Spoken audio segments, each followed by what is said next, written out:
Hello, and welcome to the video for lesson 2.3. We're going to be learning about functions. And so if you want to turn in your book to about page 121, and then I'm going to bring up some of the problems that I'm going to work on here.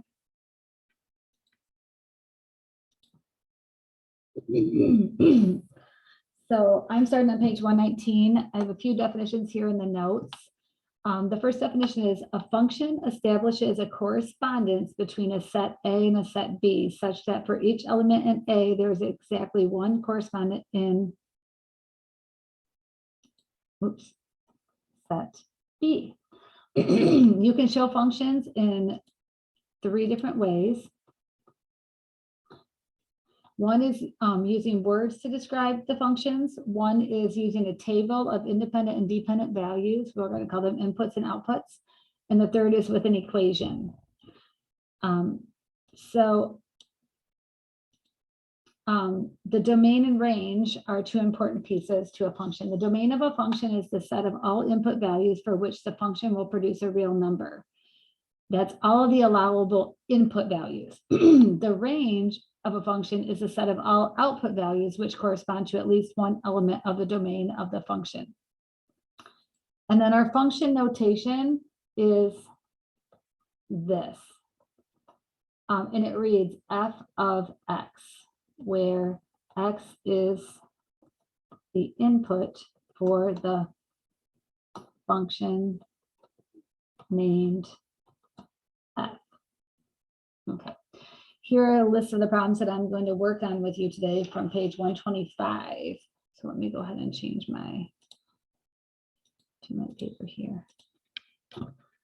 So I'm starting on problem 11 from the book. They gave us this function here, -2 times the quantity x plus 1 squared minus 4. And they want us to evaluate that function when x equals 3, a -1, and 0. So we are going to put the value 3 in for x and evaluate. So that becomes 4 squared. Okay. And then we got a -2, and then 4 squared is 16. And we end up with a -32 minus 4, so our answer should be 28. Oh, no, a -36. I caught it, a -36. Sorry about that. My eyes were going quicker than my brain. So the next one, we're going to do the same thing. We're going to put in a -1 in place of x. So this becomes a -1 plus 1, which is 0 squared. So a 0 squared is 0.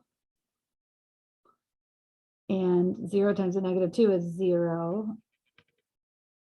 So we end up with a -4. And then they wanted us to evaluate that at 0. So we're going to put 0 in for x and evaluate the function. So we have a -2, and that becomes 1 squared. And 1 squared is 1. So we end up with a -2 minus 4 equals a -6.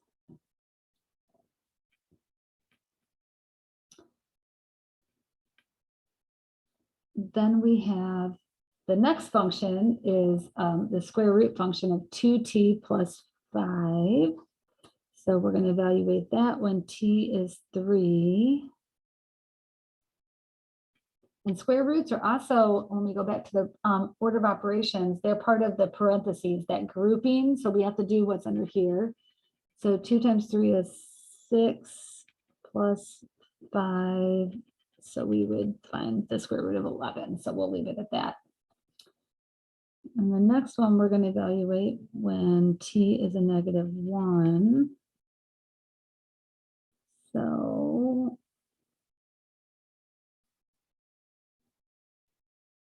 that becomes the square root of 3.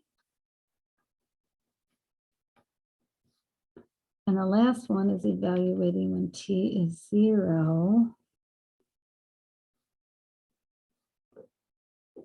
So that just becomes the square root of 5. They're all irrational numbers. Okay. Next up is number 18. Now they're asking us to evaluate our functions using letters and some other things. So wherever we see x, we're going to replace it with a. That one's nice and easy. Now the next one, wherever we see x, we're going to replace it with a plus 1. Okay, so I'm going to have to put that in parentheses. And then I'm going to simplify this as much as possible using my distributive property here. So we get a negative 2 times a negative 2 times 1, minus 1.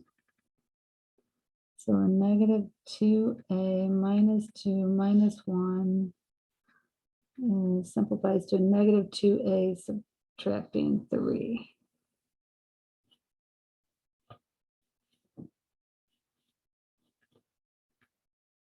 And then the last one is evaluating at 1/2. So just f of 1/2, we can do that.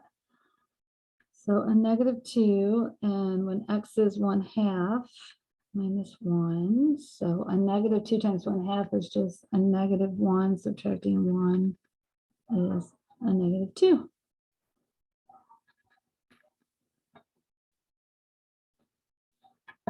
And then I'd like to do number 32. So we have the function negative 3 over x, and we want to evaluate at negative x, 2x, and a plus h. Okay. So a negative 3 over a negative x. And the only thing that simplifies there is just the negative. So that becomes 3 over x positive. So now x is 2x. So we have a negative 3 over 2x. Okay. And the last one is x is a plus h. So we can do that, a plus h. Evaluating functions. Now we have what's called a piecewise function up here, number 36, which means there's, depending on what goes in, that tells us how we're going to respond. So it says if x is less than a 1, then our answer is 2/3. If x is greater than 1, then our answer is a negative 2. And so they said, evaluate this at f of a negative 2. So we're saying x is a negative 2. And so that would be this situation. If x is a negative 1, so that's 2/3. Okay. Evaluate at f of 0. So x is 0. So it's not less than 1 and it's not greater than 1. So this one is considered undefined because there is no definition for when x equals 0. And it said just to let us know when it's undefined. And then f of 1. So when x equals 1. And it doesn't look like they have a definition when, oh, I'm sorry, when x is 0, that is less than 1, Mrs. Mean. So again, we're at 2/3, and they don't have a definition when x is equal to 1. So this is the part that's undefined. Again, I was going a little too fast. So when it's less than 1, that would have been the negative 2 and the 0. And then when it's equal to 1, there is nothing defined there. I also wanted to look at number 42. We have when x is less than a negative 2, the answer is 2. And when x is greater than or equal to 2, it's just the absolute value of x. So again, they want us to look at when f of a -2, and that's undefined because this is strictly less than a -2. And then when f is 0, so that's not there. And it's not bigger than 2, so f of 0 is undefined. And f of 1 is undefined. The whole thing is undefined because we're not bigger than 2 and we're not less than a -2. Well, that was kind of boring. Wow. Let's go to number 53. We have this table here in the book on 53, and it is asking us to determine whether a function is being described. So that means every value in x can only have one value. So -2 can go to 1/3, -1 can go to -2, 0 can go to 2, 2 goes to -1, and 5 goes to -1. So we can see where there might be a concern, because can 2 go to a -1 and then also 5 go to a -1? So when I think of a function, I think of the situation with a birthday. So my birthday is on the 15th of the month. I can only have one birthday, right? But there's bazillions of other people out there that could also have a birthday on January 15th. So two inputs can have the same output, but each input only gets one output. So yes, it is a function.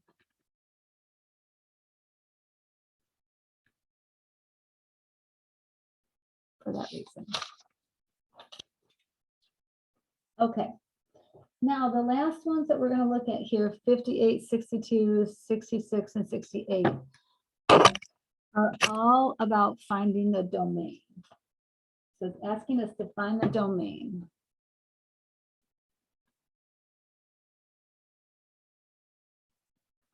Now, we're just checking to see what values can we put in for our input.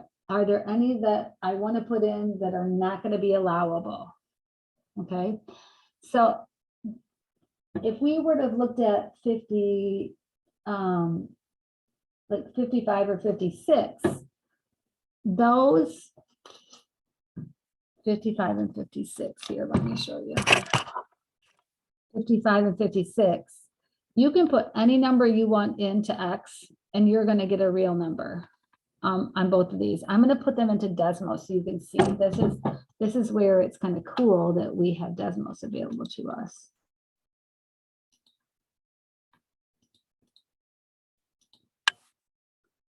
Let's go to Desmos and let's just put in y equals x squared, x squared minus 4. So we can just zoom out here and we can see that it passes what we call the vertical line test. We don't really talk about that in this lesson, but using a graph, you can use a vertical line test to pass that. So because it passes a vertical line test, you can see that all real numbers, there's every number that goes in, there's a number that's going to come out that's a real number. So it's all real numbers. And then 56 says y equals a negative x.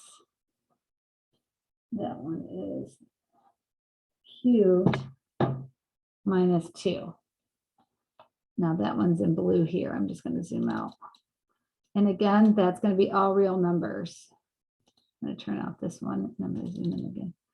So you can see that one again is all real numbers. Everything is fine. Now let's look at 58. I'm going to type it in Desmos. So 1 divided, and then on the denominator we have, it says y plus 2, but I'm going to put in x because that's what Desmos accepts. So you can see we kind of have a funky graph here. And it's like, what is going on? These are called asymptotes, where it gets really, really close to 0. Sometimes it's not always 0. It happens to be it's getting really, really close to y equals 0 here. And then there's something going on right in here, but we can't figure out what it is. Like, and what is that value? It looks like, So notice that this says x plus 2. So if we look at this fraction here, let me show you my paper. Oops.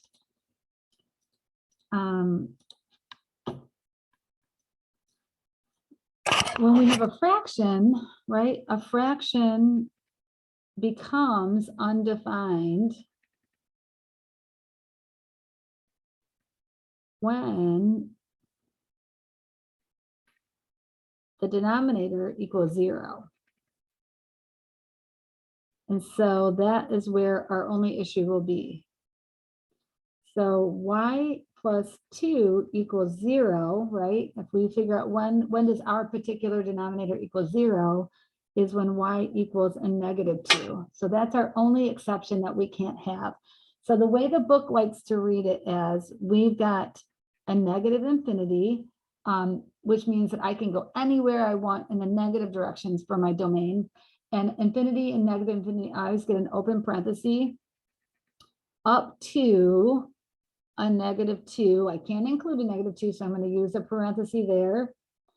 And then I'm going to do this union, because it's going to jump just the actual number of a -2, and then it's going to go to a -2 and go up to a positive infinity. So it just can't equal a -2. Okay. The next one is another fraction. So again, our only issue is going to be where x squared minus 9 equals 0. So that means x squared can't equal 9, right? We can't have it equal 0. That's the key, is it can't equal that. And so that means when x is a -3 or x is a +3. Those are my two issues. So I'm going to have a negative infinity up to a -3, union a -3 to a +3, and again parentheses because it can't actually equal a -3 or 3, union +3 up to a positive infinity. So that's where the -3 jumps over, and this is where the +3 jumps over. And we can see that in Desmos. I'll go put that in.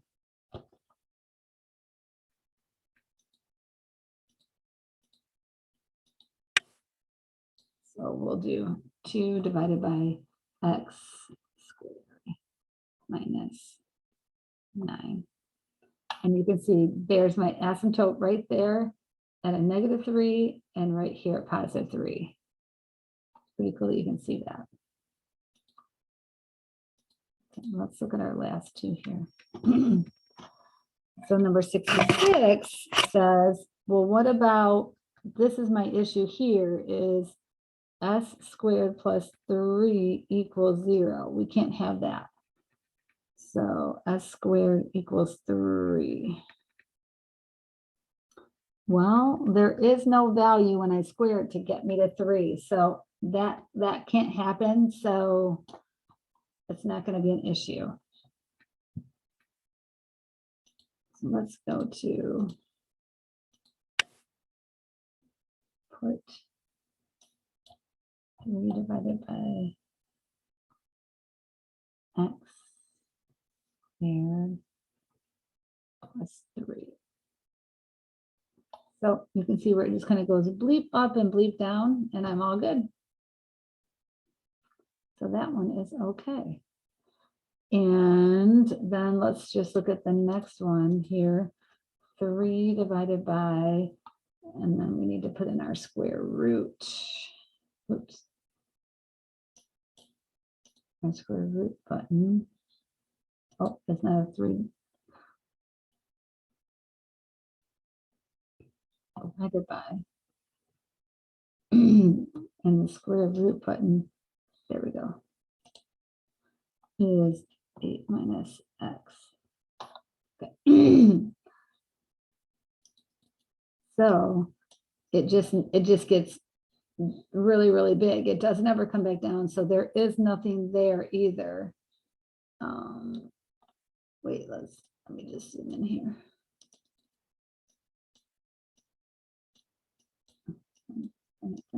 There we go. Okay, 8. So it becomes a vertical asymptote at 8, because the only value that can't work for this denominator is when x equals 8, because then I would have a square root of a 0. And then anything bigger than 8 is going to give me a square root of a negative number. So it can get really, really close to 8, and then that's it, because all of these numbers over here are going to be not allowed. So let's just share that on our paper here.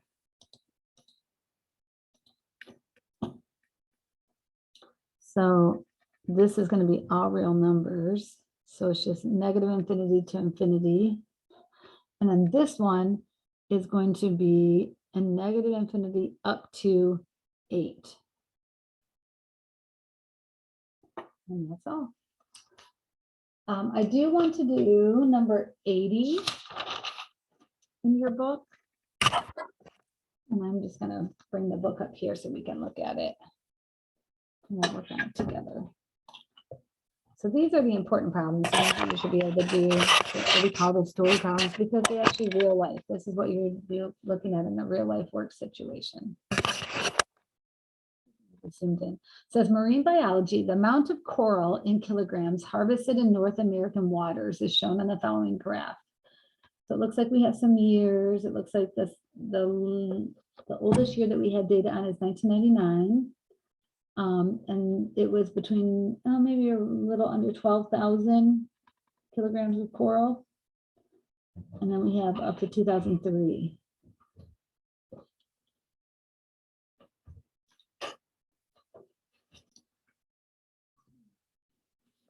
So the graph goes from 1999 to 2003. So question A says, from the graph, in what year or years was the amount of coral harvested approximately 12,000 kilograms?